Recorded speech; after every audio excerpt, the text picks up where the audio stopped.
Kayo po ba mga bossing ko ay isa sa mga nakakapansin na parang kayo po ay sunod-sunod ang mga kamalasan na dumarating sa buhay po ninyo? Na kayo ay masipag pero lagi na lamang walang pera, or kung magkakaroon ng pera may darating na kagastusan. Ako po mga bossing ko ay may share sa inyo na mainam na subukan nyo po itong gawin. Or kaya kung masama ang inyo pong panlasa, gawin nyo po ito at makakatulong po ito upang sa ganon masolusyonan ang problema ninyo. Bagamat kayo po mga bossing ko ay pumunta na ng doktor pero parang lagi pong masama ang pakiramdam po ninyo, masama ang panlasa. Nako mga bossing ko, huwag ka na magpatumpik-tumpik pa. Makakatulong po ito upang sa ganon gumaling na kayo kung ano man po yung inyo pong karamdaman. Kasi ito pong ating pong itlog, spiritual healing po ating gagawin. Ito po mga bossing ko ay humihigop ng mga negatibong enerhiya. Pagulungin nyo po ito mula ulo hanggang baba mga bossing ko, ultimo mga kilikili po ninyo at mga kinatago-taguan mga bossing ko, pagulungin nyo po ito para masimot ko ano man ang mga negatibong enerhiya na nakadikit po sa inyo mga bossing ko, kaya ikaw ay lagi rin minamalas. Ngayon pa mga bossing, subukan nyo po itong gawin. Humanda ka ng isang malinis na tubig. Ang gagamitin po natin ay clear.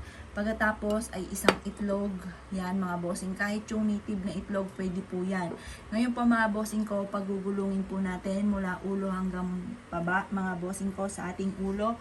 At sasabihin po natin, sinasama na natin lahat ang mga kamalasan at huwag na muling babalik pa mga bossing. Ultimo sa inyo po mga palad ay pagugulungin po natin at talampakan mga bossing. Lahat po yan mga bossing ko ay papasadahan po natin mga bossing ko para mawala ko ano man ang mga kamalasan na pinagdadaanan. Basta i-wish nyo po mga bossing ko ang lahat ng nais ninyo. Iganto nyo rin po mga bossing ko yung init ng ating palad ay higupin na kung ano man ang mga negatibong enerhiya na nagdudulot ng kamalasan sa atin. Ganon ang mga pag-wish na walang gamit na sana, direct to the point mga bossing. Pagtapos na po kayo mag-wish mga bossing ko, ultimong talampakan ninyo, alak-alakan mga bossing. Yung po ipasasadahan ninyo ha mga bossing. At pagkatapos, ito po ay babasagin natin mga bossing ko para nahigop na kasi niya yung mga negatibong enerhiya para mahuli natin at huwag na muling bumalik pa sa inyo mga bossing. Ito po mga bossing ko, pagmasdan nyo pong magaling at ito po ay napakaraming mga nakalutang mga bossing. Kapag ito ay maraming mga nakalutang, nako mga bossing ko, positive yan, maraming mga negatibong enerhiya. Yan po yung mga negative energy na maaaring kumapit po sa inyo kaya kayo po ay laging minamalas. Yan po yung mga negatibong enerhiya na maaaring ito ng dahilan kaya parang masama ang inyong panlasa na hindi nyo mawari. Wala naman na-detect ang doktor at pero magpapacheck up kayo mga bossing ko, hindi lang ganito ha.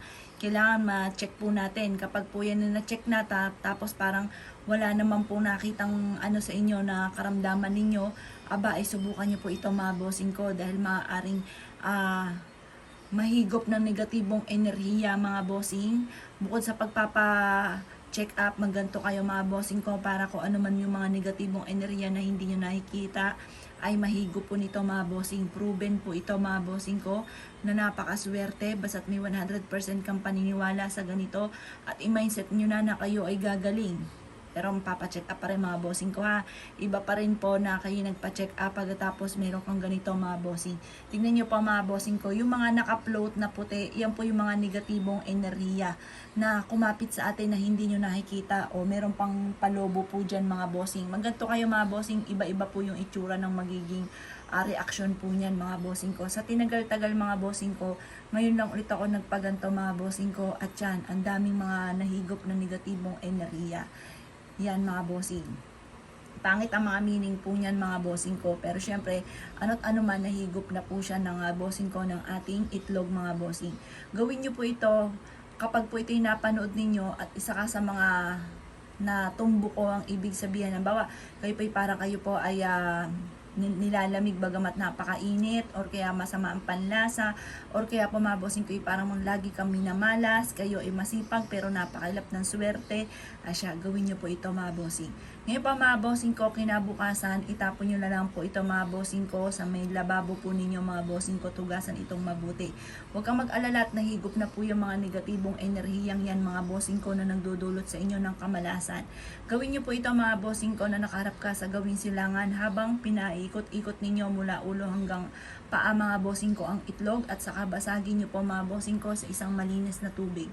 Ito pa mga bossing ko ay isa sa mga subok na napakaswerte basta't may 100% kang paniniwala sa mga gantong mga pamamaraan. Kaya kung ikinaniniwala at nais po itong gawin, gawin nyo na po ito at huwag ka nang magtiis pa sa karamdaman ninyo mga bossing ko dahil ito ay isa sa mga subok na napaka-epektibo. Kaya kung ikay gagawa ng gantong mga pamamaraan asya mga bossing, good luck po sa inyo po lahat.